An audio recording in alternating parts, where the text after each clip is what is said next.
എല്ലാവർക്കും പുതിയ വീഡിയോയിലേക്ക് സ്വാഗതം. ഇന്ന് നമ്മൾ ചർച്ച ചെയ്യുന്നത് വിചിത്ര ലൈംഗിക താൽപ്പര്യങ്ങൾ, പ്രകൃതിയുടെ വൈവിധ്യമോ മാനസികാവസ്ഥയോ എന്ന വിഷയത്തെക്കുറിച്ചാണ്. വീഡിയോയിലേക്ക് പോയാലോ? നമ്മൾ സാധാരണയായി കാണുന്നതും കേൾക്കുന്നതുമായ കാര്യങ്ങളിൽ ഒതുങ്ങുന്നതാണോ മനുഷ്യന്റെ ലോകം? അല്ല, മനുഷ്യന്റെ മനസ്സ് പോലെ തന്നെ വിചിത്രവും അനന്തവുമാണ് അവന്റെ ആഗ്രഹങ്ങളും. അതിൽ പലപ്പോഴും സമൂഹം ചർച്ച ചെയ്യാൻ മടിക്കുന്ന എന്നാൽ നിശബ്ദമായി നിലനിൽക്കുന്ന ഒന്നാണ് പാരാഫീലിയ അഥവാ വിചിത്രമായ ലൈംഗിക താൽപ്പര്യങ്ങൾ. എന്താണ് ഈ താൽപ്പര്യങ്ങൾക്ക് പിന്നിൽ എന്ന് നമുക്ക് നോക്കാം.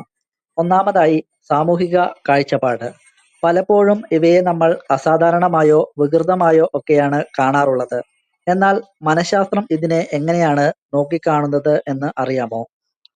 ശാസ്ത്രീയ സത്യം. ഒരാളുടെ വ്യക്തിപരമായ താൽപ്പര്യങ്ങൾ മറ്റൊരാൾക്ക് അരോചകമായി തോന്നാം. എന്നാൽ അത് മറ്റുള്ളവർക്ക് ഉപദ്രവകരമാകാത്തിടത്തോളം കാലം അതൊരു മാനസികാരോഗ്യ പ്രശ്നമായി കണക്കാക്കണമെന്നില്ല എന്ന് വിദഗ്ധർ പറയുന്നു. മനസ്സിന്റെ ഉൾവഴികൾ. കുട്ടിക്കാലത്തെ അനുഭവങ്ങൾ, സാഹചര്യങ്ങൾ അല്ലെങ്കിൽ മനുഷ്യന്റെ സങ്കല്പങ്ങളുടെ അനന്തമായ സാധ്യതകൾ ഇവയെല്ലാം ഇത്തരം വ്യത്യസ്തമായ ആഗ്രഹങ്ങൾക്ക് പിന്നിൽ പ്രവർത്തിക്കാറുണ്ട്. സ്വീകാര്യതയുടെയും അതിരുകളുടെയും ചോദ്യം. ആത്മനിയന്ത്രണം. വിചിത്രമായ താൽപ്പര്യങ്ങൾ ഉള്ളത് തെറ്റാണോ? അത് സ്വയം തിരിച്ചറിയുന്നതും മറ്റുള്ളവരുടെ സമ്മതമില്ലാതെ അവരിലേക്ക് അടിച്ചേൽപ്പിക്കാതിരിക്കുന്നതുമാണ് പ്രധാനം.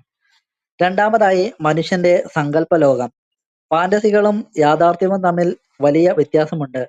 മനസ്സ് പലപ്പോഴും നമ്മെ സഞ്ചരിപ്പിക്കാത്ത വഴിയിലൂടെ സഞ്ചരിച്ചേക്കാം. എന്നാൽ അതിനെ വേർതിരിച്ചു കാണാനുള്ള പാകതയാണ് പ്രധാനം. ശരിയും തെറ്റും എന്ന കള്ളിയിൽ മാത്രം മനുഷ്യന്റെ സങ്കല്പങ്ങളെ ഒതുക്കാൻ കഴിയില്ല. മനുഷ്യ മനസ്സിന്റെ ഈ ഇരുണ്ടതും എന്നാൽ കൗതുകകരവുമായ ഇടങ്ങളെക്കുറിച്ച് നിങ്ങൾക്ക് എന്ത് തോന്നുന്നു? നിങ്ങളുടെ അഭിപ്രായങ്ങൾ കമന്റ് ചെയ്യുക. കൂടുതൽ എഴുത്തുകൾക്കായി പേജ് ഫോളോ ചെയ്യുക. Thanks for watching.